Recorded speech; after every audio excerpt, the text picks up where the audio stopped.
Hey guys, and welcome back to another Take Action Daily video where I share quick tips for you for your design business and how to grow your business, find more clients and all of that good stuff. And this week we're focusing a bit on Instagram because, as I've mentioned in the other videos, I think it's a great platform for designers, architects and those types of people just because of how visual it is, the fact that I'm pretty much 99% or 100% sure that your ideal client will be hanging out on Instagram. And I just think if you only really have time to spend on one platform, I think Instagram's the way to go. And so today what I want to do is actually just share a quick couple of tips about how I schedule my Instagram content in advance. It is one of the ways to sort of stay on top of what you're up to on Instagram. Saves you a lot of time. You can batch this all in advance and then it just sort of all goes out at the times, even if you're busy doing something else. So I find it super helpful. Over the years, I've tried a whole bunch of different scheduling apps and there are heaps of them. But at the moment I'm using Later and I'm finding that's really good for what I need at the moment. So I just want to give you a couple of quick tips about how I sort of manage my Instagram workflow and how you can do it as well. Now, one of the things to point out is if you are managing more than one account like I am, so I've got my personal brand account at Clare Leroy, follow me there if you're not already following me, and then also my business account at The Little Design Corner, so follow me there if you're not already following me. I have different sorts of content that go up on each of the platforms, but yeah, it's a lot of content to have to put together, so scheduling it and batching it in advance is super helpful. So basically you can see here that I've got, a few days ahead. I'm not as ahead as I normally am. I like to be a couple of weeks ahead, but at the moment I've been remaking my SketchUp course. So I'm a little behind with everything at the moment just because I've got my head down working on that, but I am a little bit ahead. So I've got enough to get up to the sort of end of the week for both accounts pretty much. And so that's really good. So basically what you can do is you can bring in all your images into this sort of section here. And then you can also tag those images so that you can sort of find things that you want to post. So I have sort of an aesthetic for each of my accounts. And so I have sort of grouped my images into different buckets, if you like. So I've got sort of gray images and stuff that I can pull for that. Or we've got, pink images if I want to have something sort of pink. And that's a mix of photos of me wearing pink. It's a mix of projects I've done in the past. And it's also a mix of sort of curated content of projects I like of other people's that I've found around Instagram or, all over the place, basically. When you bring those photos in, you can save them with a note just to keep reference of who you need to give credit to when you post that up on your account. That's super important. It is a copyright sort of thing.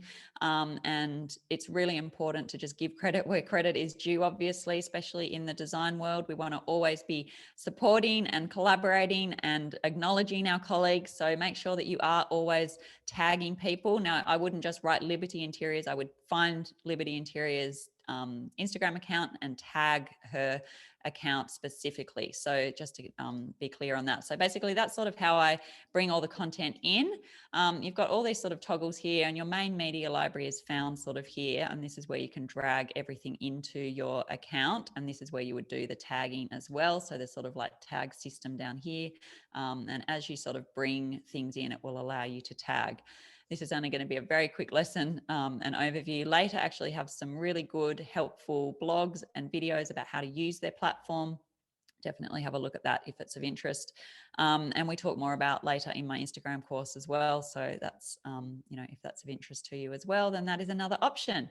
Okay, so then basically the other thing that I find really helpful about it is that you can look at, well, first of all, the pinks are when your audience is most online. So you want to be making sure that you post obviously when the most eyeballs are going to see your post. So that's another really great thing about Later, because you can drag your images down and just pop them on to the time when someone's going to be online. And as you can see here, then you can just start writing your caption. You can even add your first comment. So if you like to put your hashtags in your first comment, you can put that in at the same time, and then you can just schedule when you want that to go up and then save it.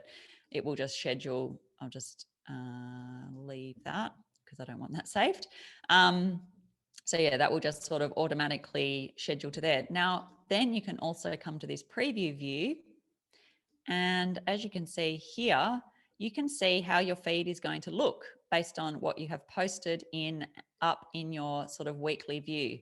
So then if you do sort of find that you don't like the way that that's all spread out or how it looks, you can sort of drag and drop stuff and move them around within this view and update them that way as well. So that's really handy as well, I find, just so that you can sort of make sure you have a really nice sort of flow to how your account looks and that it looks really pleasing, because obviously Instagram is a visual platform. You do want to make sure that it looks really, really good, because otherwise people are probably not going to follow you, I'm afraid. So, just keep that in mind as well. What else? So there's heaps and heaps of other features of this, but I think for this video, that's probably a really good place to start. So basically what I would do is I would set a few hours aside at the start of each week. It's in my sort of ideal week calendar planning system. If you don't know what that is, go back and look at my videos, because I've got quite a few videos about that. So that's all batched out and blocked out in my calendar each week. And I will then go in, I will spend a few hours creating all the different posts. I create some of them in Canva, like this particular one that's coming up later in the week, that's been created in Canva. So I'll spend time in Canva creating those, and I'll batch them. I'll write all the comments, I'll add all the hashtags using hashtag generators. We've got a video about that if you're interested. And then, yeah, that's basically ready to go. Now, I do always pop into into Instagram every day, a couple of times a day quickly. I answer any comments. You want to be doing that regularly so that the algorithm knows that you're there. You're not just posting and spamming. It's a collaborative platform. It's a community building platform. So you do want to be there. You want to acknowledge anyone who's writing comments. You want to answer any of your DMs. You want to do all of that sort of stuff as well. You also, by the way, can share stories as well, or schedule stories, I should say, as well. So it's really, really helpful, this platform. As I said, I'm not using it that well at the moment, just because I'm super behind in life in general, just because of this remake of my SketchUp course, but I will get back on top of things shortly, and then I'll be making more use of it. So that is later, or a very quick overview of later and how I sort of use it and how helpful I find it. You can also put in your Facebook page and your Pinterest page as well, which I do have in there. And so you can schedule to those platforms as well if you want from in here. And there's heaps and heaps of other features as well. As I said, later have a great blog. They've got a great set of videos, training videos on how to use their platform. So definitely check those out. And yeah, I hope you find that helpful, and just to sort of see a little bit behind the scenes of how I manage some of my content. It is a big call to be always staying on top of your content. You've got to be organized, otherwise it just won't happen. So this is a really helpful way of doing that.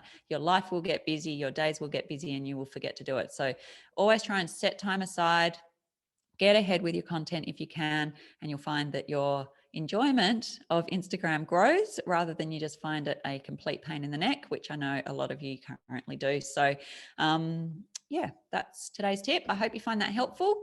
And if you are interested, as I mentioned, in going a little faster with growing your Instagram account and using that as a business tool, we talk all about how to use it as a business tool for your design business or your architecture business in my Instagram course. Check that out. There's a link there if that's of interest to you. It just might help, rather than just having all these piecemeal videos. It will give you a whole step-by-step process to follow through. Very inexpensive, and something to try if that's of interest. Okay, that's today's video. I hope that helps. I will catch you in tomorrow's video. Have a great day. Bye.